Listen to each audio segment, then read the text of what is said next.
65వ number జాతీయ రహదారి నిర్మాణం అశాస్త్రీయమా? వేగంగా రోడ్డు వేసేయాలి అన్న ఆలోచన కొద్దీ నిబంధనలకు నీళ్లుదిరేశారా? ప్రమాదాలు జరగకుండా చర్యలు తీసుకునే అవకాశం ఉన్నా పట్టించుకోలేదా? స్థానికులు ఏమంటున్నారు? 65వ జాతీయ రహదారి నిర్మాణం అశాస్త్రీయంగా జరిగిందన్న ఆరోపణలు ఉన్నాయి. రోడ్డు వేయాలనే తొందర కొద్దీ ఇక్కడి పనులు జరిగాయి. నిబంధనలు గంగలో కలిశాయి. ప్రమాదాలు జరగకుండా జాగ్రత్తలు తీసుకునే అవకాశం ఉన్నా పట్టించుకోలేదు. డబ్బు మిగిల్చుకోవటంలో పడి రోడ్డు పనులు సరిగ్గా చేయలేదంటున్నారు స్థానికులు. ఎత్తుపల్లాలు తగ్గించడంతో పాటు ప్రమాదాలు జరగని చోట డివైడర్లు ఏర్పాటు చేయడం, గ్రామాల దగ్గర అండర్ పాసింగ్ బ్రిడ్జిలు ఏర్పాటు చేయడం వంటి జాగ్రత్తలు తీసుకోవాల్సి ఉంది. ఈ విషయమై పట్టించుకోలేదు. దీంతో వర్షపు నీరు, చుట్టుపక్కల కాల్వల ద్వారా వచ్చే నీరు జాతీయ రహదారిపైకి వచ్చేస్తుంది. ఒక్కోసారి రోడ్డు ఎక్కడుందో తెలియని పరిస్థితి కనిపిస్తోంది. దీనివల్ల కూడా ప్రమాదాలు సంభవిస్తున్నాయి. కట్టంగూరు దగ్గర ఇలాగే జరిగింది. రాకపోకలు నిలిచిపోయే దుస్థితి తలెత్తింది. పొరపాట్లు సరిదిద్దాలని ఎన్నిసార్లు విన్నవించినా ప్రయోజనం శూన్యం. అందుకే 65వ నెంబర్ జాతీయ రహదారి రక్తమోడుతోందని అంటున్నారు ఇక్కడి వాళ్ళు. ఫ్యామిలీని అయితే ఆదుకునే పరిస్థితి మనం లేము. సో రోడ్డుని వెడల్పు చేయడం ఈ టైంలో ఇట్లుంది. రాత్రి అయితే అసలు ఒక చిన్న బైకులు కూడా వెళ్ళలేము. ఎందుకంటే లారీలు వరుసబట్టి వస్తూనే ఉంటాయి కంటిన్యూస్. ఎందుకంటే ఇది Nagpur to Vijayawada connecting road ఉంది కాబట్టి బిజీ రోడ్, చాలా బిజీ రోడ్. అది మళ్ళీ బిజీ రోడ్ కాకుండా చాలా అతి భారీ వాహనాలు వస్తాయి ఈ రోడ్లో. సో దీన్ని ఎంత త్వరగా దీన్ని వెడల్పు చేస్తే అంత మంచిదని కోరుకుంటున్నాము. రోడ్డు నిర్మాణంలో నాణ్యత పాటించడంతో పాటు వివిధ సౌకర్యాలని కల్పించాల్సిన జీఎంఆర్ కంపెనీ ఇందుకు విరుద్ధంగా వ్యవహరిస్తోందని అంటున్నారు. ప్రయాణికుల దగ్గర టోల్ ఫీజు ముక్కుపిండి వసూలు చేస్తోందని తెలుస్తోంది. రోడ్డు నిర్మాణంలో సేఫ్టీ ప్రికాషన్స్ తుంగలో తొక్కినట్లు స్పష్టం అవుతోంది. ఎత్తుపల్లాలు తగ్గించడం, అవసరమైన చోట అండర్ పాసింగ్ బ్రిడ్జిలు ఏర్పాటు చేయడం, సర్వీస్ రోడ్లను వేయడమే మర్చిపోయారు. సిగ్నలింగ్ లేదా బ్లింకింగ్ లైట్లు ఏర్పాటు చేయాల్సి ఉన్నా ఏమాత్రం పట్టించుకోలేదు.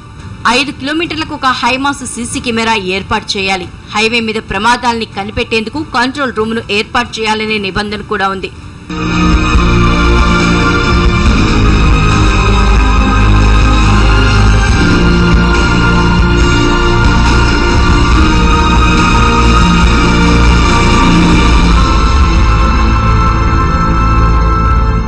ప్రతి 20 కిలోమీటర్లకు అంబులెన్స్ ఏర్పాటు చేయాలి. ఇవేవి అందుబాటులో ఉన్నట్టే కనిపించట్లేదు. అంతేకాదు క్రెయిన్లు, టాయిలెట్ల సదుపాయాన్ని హైవేకి కనెక్ట్ చేయాలి. ఇలాంటి సదుపాయాలు ఇక్కడ ఉన్నట్లు తెలియడం లేదు. బట్ ఆ సూక్ష్మమైన పొరపాట్లు వెల్లవ కట్టలేనటువంటి పురాణాలు తీయడానికి కారణమవుతున్నాయి. మరి వాటిని ఒకసారి దృష్టిలో పెట్టుకొని జీఎంఆర్ వారు ఎక్కడెక్కడైతే లోపాలు ఉన్నాయో, ఎక్కడెక్కడైతే ప్రమాదాలు ఎక్కువ జరుగుతున్నాయో దాని కారణాలను అన్వేషించి వాటికి మార్గాలను సురక్షితం చేయాల్సినటువంటి బాధ్యత జీఎంఆర్ వారు ఉంది. ఇవేవి పట్టని జీఎంఆర్ టోల్గేట్ ఫీజు మాత్రం బాగానే వసూలు చేస్తోంది. కనీస జాగ్రత్తలు తీసుకోరు గానీ రేట్లు మాత్రం భారీగా పెంచేస్తోందన్న ఆరోపణలున్నాయి. దారుణం ఏంటంటే పొరపాటున రిసిట్ పోగొట్టుకుంటే దారి వదలకుండా అడ్డుకుంటారు. తిరిగి చెల్లించందే ఒప్పుకోరు. ఇదేంటని అడిగిన వాళ్లపై దౌర్జన్యాలకు దిగుతున్నారు. అన్ని వివరాల్ని కంప్యూటర్లో పొందుపరుచుకునే కంపెనీ డబ్బు కట్టిన వివరాలు లేవనడం విడ్డూరమని వాపోతున్నారు ప్రయాణికులు. లైట్లు వెలగడే పరిస్థితి లేదు. అందుకనే ఈ లైట్లు వెలగకపోవడం వల్ల కూడా ప్రమాదాలు జరుగుతూ ఉన్నాయి. అందుకనే వెంటనే ఈ మరమ్మతులు చేపట్టి మొత్తం ఈ రోడ్డు వెంట, సర్వీస్ రోడ్ వెంట లైట్లు వెలిగే పరిస్థితి కనుక చేపడితే కొంత ప్రమాదాలు నివారించవచ్చు. కానీ ముఖ్యంగా ఈ పరిష్కారానికి మార్గం ఏంటంటే అండర్ పాసింగ్ అనేది చాలా ప్రజలు కోరుకుంటా ఉన్నారు. అందుకనే ఖచ్చితంగా అండర్ పాసింగ్ ఏర్పాటు చేయాలని చెప్పి మేము డిమాండ్ చేస్తా ఉన్నాం. ఇదేదో తమ సామ్రాజ్యంగా భావించి ఇష్టారాజ్యంగా ప్రవర్తిస్తున్నారన్న ఆరోపణలు ఉన్నాయి.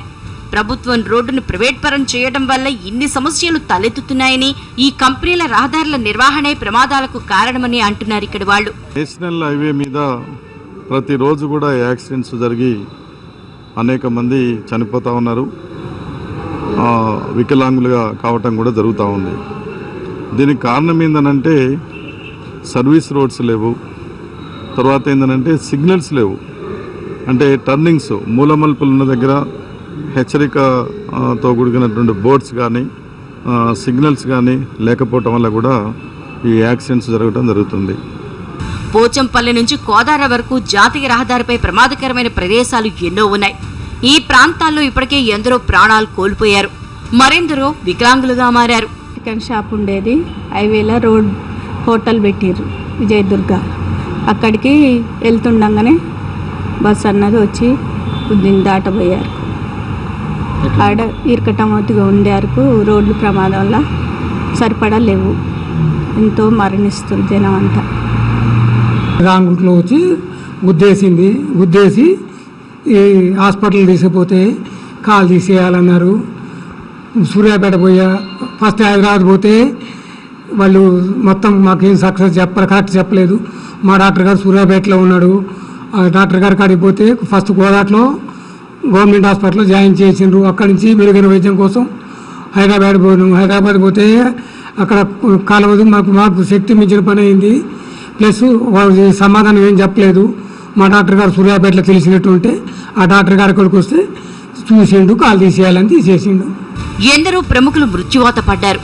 మునగాన మండలం ఆకుపాముల దగ్గర జరిగిన రోడ్డు ప్రమాదంలో నందమూరి హరికృష్ణ తనయుడు జానకీరాం దుర్మరణం పాలయ్యారు. ఈ ప్రాంతంలో మలుపు, ఎత్తుపలాలు, డివైడర్ అన్ని ఒకే చోట ఉన్నాయి. ఇదే ప్రమాదానికి కారణమైంది. దీంతో వేగంగా వస్తున్న జానకీరాం వాహనం ట్రాక్టర్ ని ఢీకొట్టింది. మునగాల మండలం ఆకుపాముల దగ్గర ఇప్పటి వరకు 20 మంది చనిపోయారు. మరెన్నో మూగజీవాలు ప్రాణాలు కోల్పోయాయి. అయినా సరే ఇక్కడి లోపాలని సరిదిద్దరని ఆవేదన వ్యక్తం చేస్తున్నారు ఇక్కడి ప్రజలు.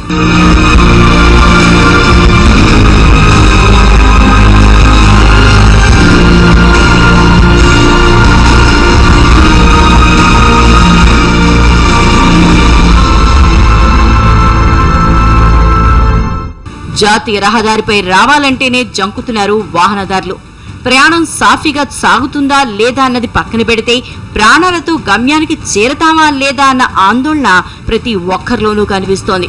ఎంత జరుగుతున్నా సంబంధిత అధికారులలో చలనం లేదు. ఏదైనా ప్రమాదం జరిగినప్పుడు హడావిడి చేయటం, ఆ తర్వాత ఆ విషయమే మర్చిపోవటం. ఈ మరణాల్ని ఆపేవాళ్లే లేరా అని ప్రశ్నిస్తున్నారు ఇక్కడి వాళ్లు. వీళ్ల రోదన అరణ్య రోదనే అవుతోందని చెప్పాల్సి వస్తోంది. ఇది వాళ్ళ స్పెషల్ ఫోకస్. నమస్తే.